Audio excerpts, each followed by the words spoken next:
For donation information, decide to become an organ donor. Why did I decide to be an organ donor? I decided to become a donor and donor for life because my organs could save up to 8 lives, my cornea could restore the sight of 2 people, and my tissue could heal the lives of 75 people. We have about 177,000 people waiting for donors at the time of this post. Everyone needs to become an organ donor right now. Becoming an organ donor is easy.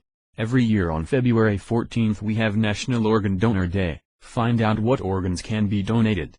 Get your donor card and organ donation information. Register now at organdonor.gov. Be donor perfect here. Do a donor search for the donorperfect.net login to register. It is easy to find a local donor drive nearby.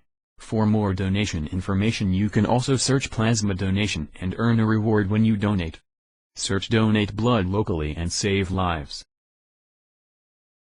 For more donation center information search donation center near me. For world peace people. Stay successful. World peace, visit worldpeace.com. More donation information, https://www.medicare.gov/blog/become organ donor. Link to my personal blog site, https://worldpeace.org.